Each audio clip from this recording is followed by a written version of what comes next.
Hi everyone, welcome to my digital story. My name is Hasnan Aslam and my assigned SDG subpart is 1.1. The Sustainable Development Goals are a collection of 17 global goals established by the UN in 2015. They are a universal call to action aimed at eradicating poverty, protecting the planet, and ensuring that all people enjoy peace and prosperity by 2030. The SDGs include goals such as no poverty, zero hunger, quality education, gender equality, and climate action. Subpart 1.1 of Target 1 of the SDGs aims to eradicate extreme poverty for all people everywhere. This is currently measured as people living on less than $1.25 daily. Today, almost 700 million people, 8.5% of the global population, live in extreme poverty. Progress has stalled amid low growth, setbacks due to COVID 19, and increased fragility. Poverty rates in low income countries are higher than before the pandemic.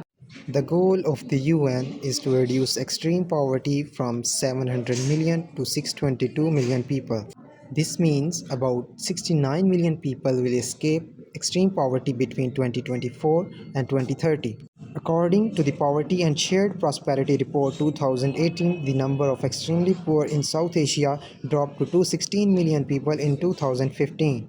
Nepal experienced devastating earthquakes in 2015 and remains predominantly rural, with the highest share of labor force in agriculture, 73% in the region as of 2016.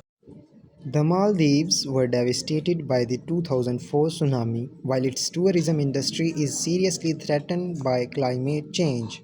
In Pakistan, the situation is even worse. In September 2021, the government stated that 22% of its population live below the poverty line, set at $10 per month. Pakistan's poverty rate in 2023 was 39.4%, up from 34.2% in 2022. This increase pushed 12.5 million more people into poverty.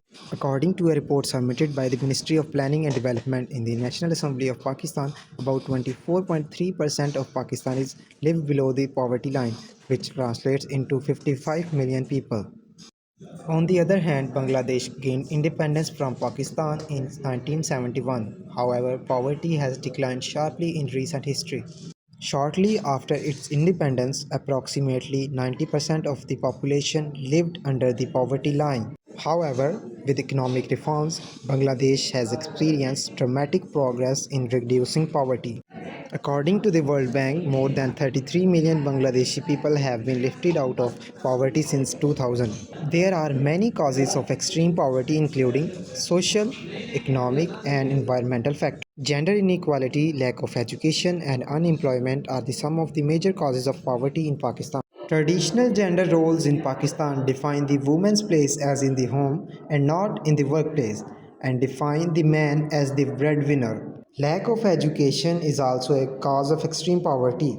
UNESCO estimates that 171 million people could be lifted out of extreme poverty if they left school with basic reading skills.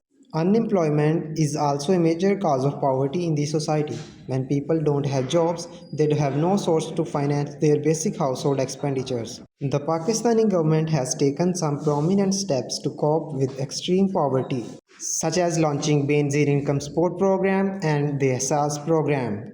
The Pakistani government launched Benazir Income Support Program in July 2008, and it aimed to eradicate extreme and chronic poverty and empower women. The Asas program is a poverty alleviation program launched by the Pakistani government, and it aims to uplift the backward class and reduce inequality.